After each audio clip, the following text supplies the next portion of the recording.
In this video, we'll discuss about the expressions of concentrations or the unit of concentration, which is normality. Okay, so normality is like molarity. Okay, but in actually place of that moles of solutes, we will going to use gram equivalent of solutes. Other parts are same. That means we can define the normality as the gram equivalent of the solutes which is present in the solvent, but the volume of the solvent should be in liter. Okay, same as molarity. Okay, so mathematically we can express normality as normality, which is actually symbolized by using capital N. Okay, is equal to gram equivalent of the solute, which is actually dissolved in the solution, divided by the volume of the solution in liter, or you can say in cubic decimeter. Okay,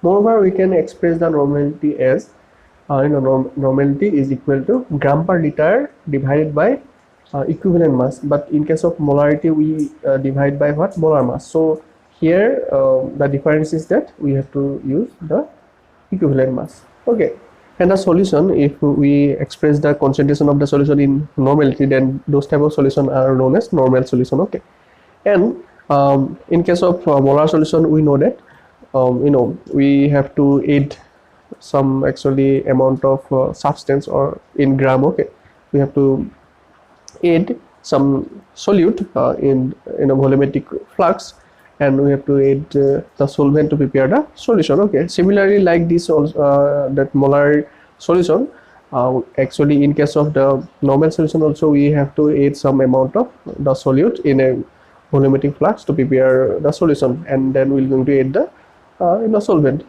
to up to that limit of that volumetric flux. Okay, but here the question is actually in case of molarity or molar solution, we use molar number of moles of that solution. Okay, but here we use gram equivalent. So what is the difference? Actually, what is the difference between number of moles of solutes and gram equivalence, or what is the meaning of gram equivalence? The gram equivalence is also known as equivalent weight also. Okay, so what is the meaning of the word equivalent? So we use the word equivalent to compare something. Okay, so let's suppose some property of a substance is similar to the property of the other substance. Okay, then we say that their properties are equivalent. Okay, so similarly, if here what is the term? The term is actually gram equivalent. So what is the meaning of it?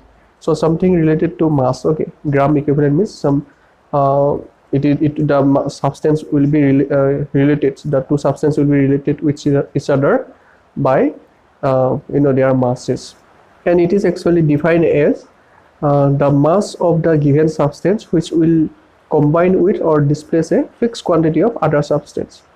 Actually, the fixed quantity of other substance actually we take as 1 gram of hydrogen. Okay, so it is like this. Okay, the gram equivalent or equivalent mass of an element, remember that element. Okay, for element is the mass which combine with or displace 1.008 gram of hydrogen, or 8 gram of oxygen, or 35.5 gram of chlorine. Okay, now let us understand the concept of this gram equivalent by using an example. Okay, so let's suppose we have some element means what? Atom. Okay, one element, and suppose the element some mass of that element can displace or combine with total 2.016 gram of hydrogen. So what will be the equivalent mass of the that given element? So here that element can actually replace actually 2 into 1.008 gram of hydrogen. So we have to divide by actually we have to divide the mass of the element by to get the equivalent weight or gram equivalent of the element. Okay, so the gram if the mass of the element is x, then the gram equivalent will be of that given element will be x by 2. Understand? So actually generally, or in general actually the equivalent weight or the gram equivalent of an element can be calculated by the given formula, which is actually the gram equivalent of element is equal to atomic weight of the element divided by valency of the element. As for example, oxygen. Okay, oxygen, in case of oxygen, atomic weight is 16.0 gram. We know that, and we know that the valency of the oxygen is 2. So the gram equivalent of oxygen will be your 8 gram equivalent. Understand? So this is for actually elements. So what about the molecules? Okay, molecules, it is slightly harder than actually to calculate the gram equivalent for molecule. It is slightly harder than the element. Okay, so in case of molecule, we have to know about the chemistry of the compounds to get or to calculate the gram equivalent of the molecule, okay, or the compound. Understand? So as for examples, for actually acid and bases, actually if you want to calculate the equivalent weight or gram equivalent of acids or base, then what you have to do, actually for acids first, let's suppose for acids, the amount of or the mass of the acid which actually supplies 1 mole of H positive ion will be the equivalent weight of the acids. Okay, let's example, let's suppose sulfuric acid. So sulfuric acids actually what is the molar mass of sulfuric acid? Molar mass of sulfuric acid is actually 98.07 something, okay, gram per mole. Okay, but this amount of sulfuric acid can supply actually 2 mole of or 2 number of H positive ions, because if you see the structure of sulfuric acid, then here actually sulfuric acid can 1 mole of sulfuric acid can actually generate 2 mole of H positive ions. Okay, understand? So that means, but the definition is what, the mass of the acid which can supplies only 1 mole of H positive ions. Okay, so but here sulfuric acid can generate 2 number of H positive ions. So we have to divide the molar mass by 2 to get the equivalent mass. Simple. Okay, in case of sulfuric acid. Okay, but let's suppose for base. So base is actually the mass of that base which can react with 1 mole of H positive ions, or the the mass of the base which can generate 1 mole of OH negative ions are known as the equivalent mass of that base. Okay, for example, sodium hydroxide. Sodium hydroxide actually can only 1 mole of sodium hydroxide can only generate 1 mole of OH negative ion. Okay, so that means the molar mass is actually equal to the equivalent mass of or equivalent weight of the sodium hydroxide. Same, that means sodium hydroxide's molecular mass or the equivalent weight is same, because it can only generate 1 mole of OH negative. Understand? So actually if you actually calculate the equivalent weight of acid and bases, so you can actually for acid, actually it is the molecular mass divided by basicity of that acid. Okay, that means how much amount of H positive ion can be generated from that acid. And for base, actually the equivalent weight is actually equivalent weight of a base is equal to actually molecular mass of that base divided by the acidity of the base. That means how much amount of OH negative ion can be generated from that base, or actually the amount of H positive ion which can be reacted with that base. Same thing. Okay, understand? So this is about the acid and bases, and actually in titration we will going to use this concept. Okay, actually for acid base titration, yeah, because there are many types of titrations are there, but we will going to use this concept in acid base titration. Okay, so actually what happened in acid base titrations? By using the acid base titration or the volumetric titration, actually we can calculate the concentration of an unknown acid or base by knowing the concentration of the known base or acid. Okay, so let's suppose we have two solutions, one is acid solution and another is basic solution or base solution. Okay, so if you know the concentration of the acid solution, then you can calculate the concentration of base, or if you know the concentration of the base solution, then we can know the concentration of the acid by using this titration technique or acid base titration technique. Okay, because actually the working principle is like that. Okay, so when the acid and the base will going to react, then they will going to give the they will going to neutralize. That means they will going to give the salt, and at when the all the acids will be neutralized by the base, or all the base will going to neutralize by the acid, then at that point, at that actually end point, okay, which is known as end point, actually the neutralization point, okay, when all the acid and base are neutralized, then at the end point actually the pH will be equal to 7, okay. So, and if we actually, if we add, or if we take the base in the burette, okay, and if we add, or if you take the you know, the acid in conical flux, and if we add some phenolphthalein in the acid, okay, then we know that phenolphthalein can only exhibit color in basic medium, okay, but it is colorless in acidic medium. That means below 7, if the pH of the solution is below 7, then it will not going to exhibit any color. If the solution pH is above 7, then it will going to give or exhibit some color, okay, pink color. So at the neutralization point, actually the the phenolphthalein will not going to exhibit pink color, but when we add additional 1 drop from the the burette after the neutralization point, okay, after the neutralization, that means when, what is the titration, actually what we do in titration, actually first we take the acid in the conical flux, let's suppose 20 ml or 25 ml, and we take the base in the burette, and we just add the the base from the burette dropwise to the the acid solution, and we mix it, okay, properly. Then the base which is coming from the burette will going to actually neutralize the acid, okay, and it will going to give some salt. Understand that? That means the pH is slightly increasing up to first 7. That means it is at 7 the solution will going to neutralize, but at 7 the phenolphthalein will not going to give the color, okay. But when we add 1 more drop of the base from that burette, then what is going to happen?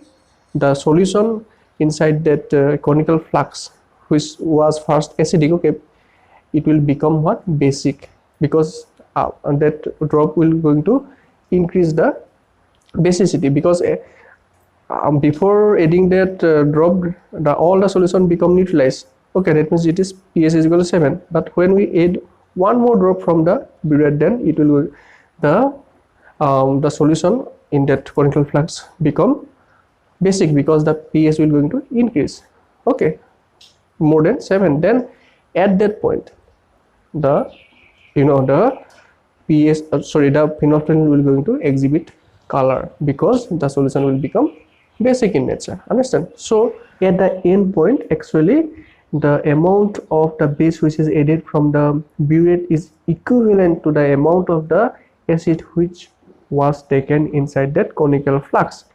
That means we can calculate, okay, the unknown concentration by knowing the concentration of one solution. Clear?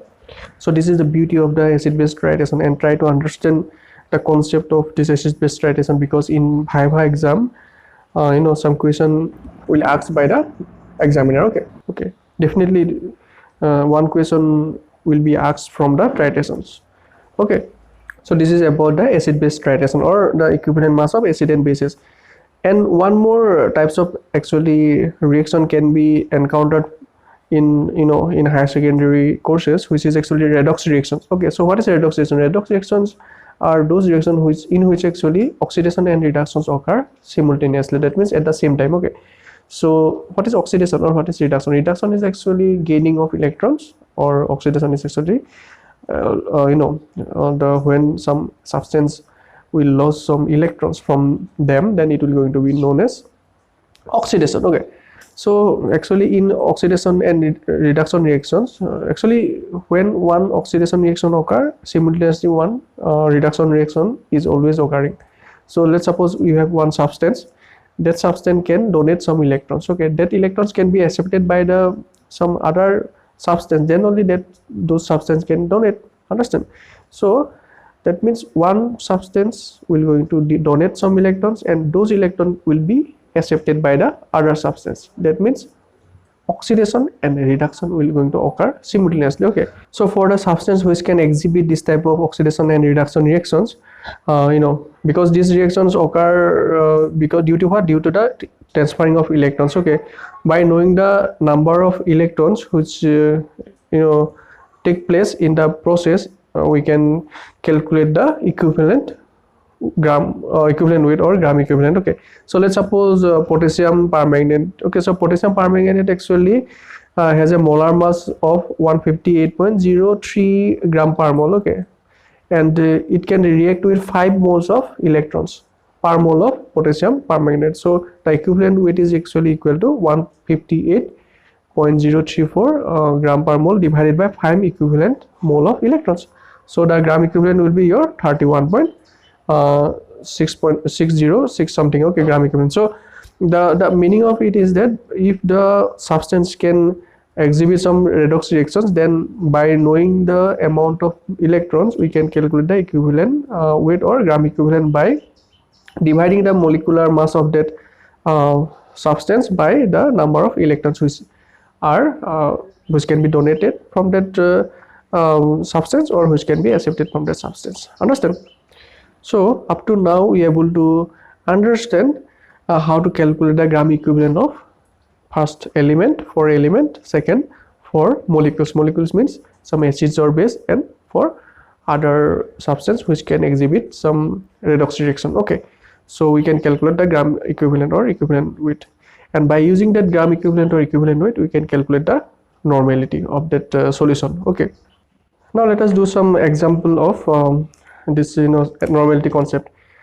So the question is how to prepare 250 ml of 1 normal sodium hydroxide solution. Okay, so we have to use so what is our aim? Our aim is to actually to find out how much gram of the sodium hydroxide is required to prepare 250 ml of 1 normal sodium hydroxide solution.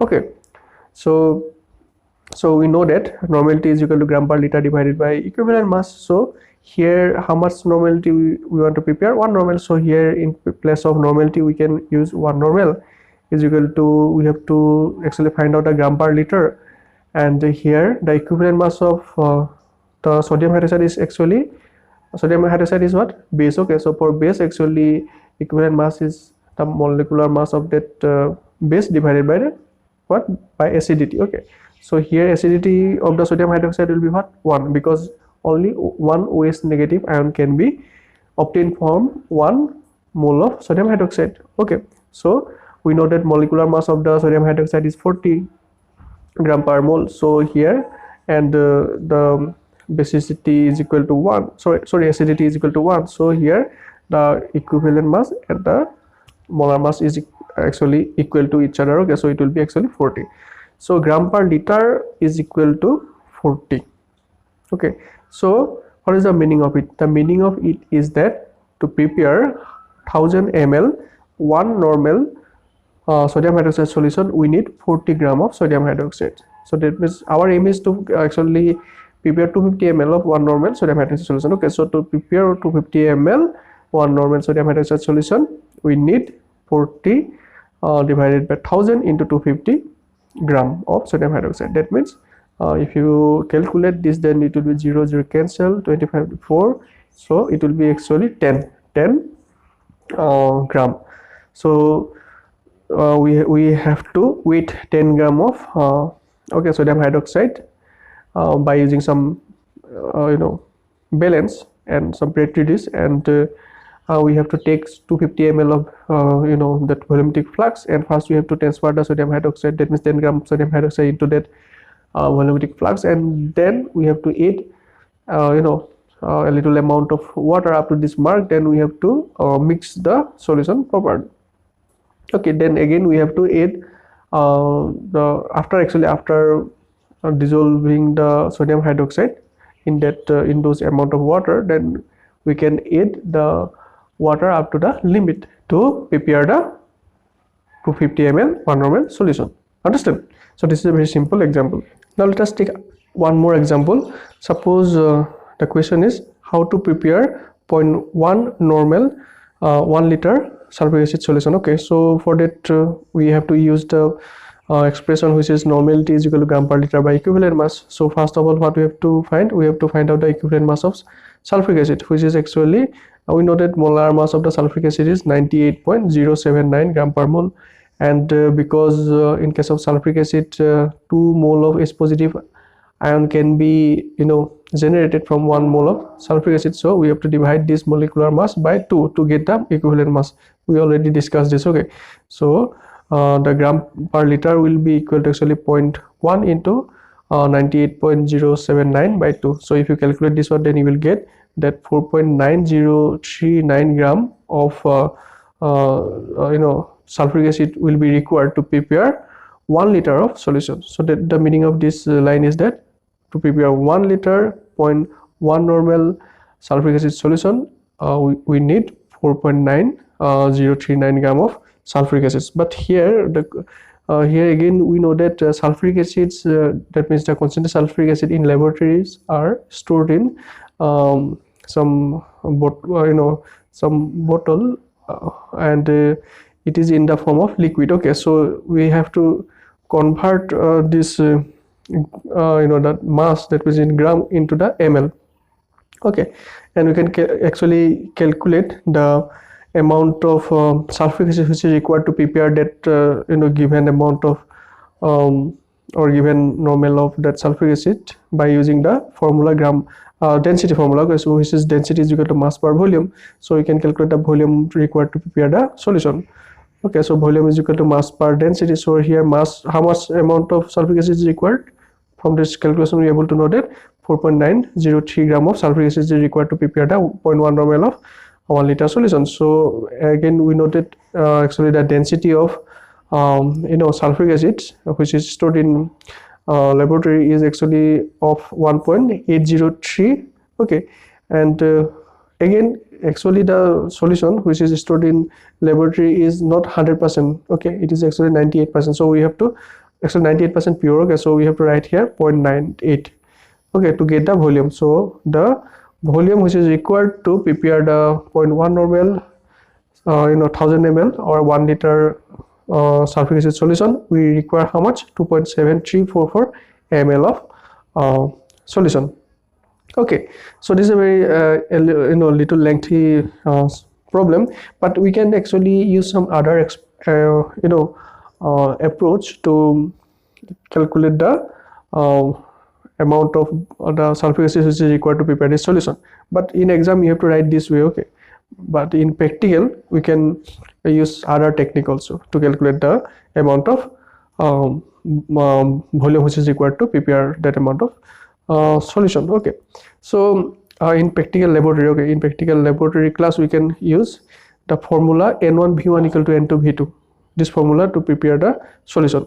So suppose N1 represent the normality of the acid, the concentrated acid is sulfuric acid which is in our laboratory, and usually the normality of sulfuric acid, concentrated sulfuric acid, is actually 36.5 normal. okay, which is in your laboratory. So it is very strong acid concentrated. okay, and V1 represent actually how much amount of that sulfuric acid is required to prepare the solution.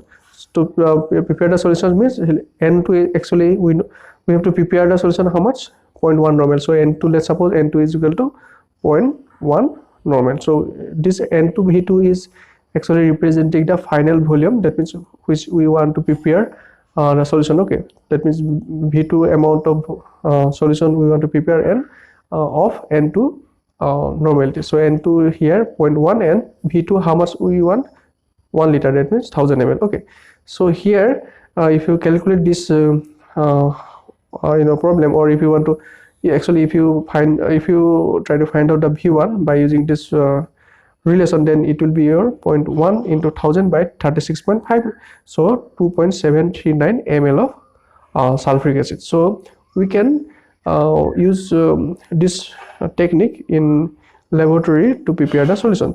So now we have the the amount of sulfuric acid, that means in ml. okay, that means which is 2.7344 ml to prepare the solution. So how are we going to prepare? So first what we have to do, we have to first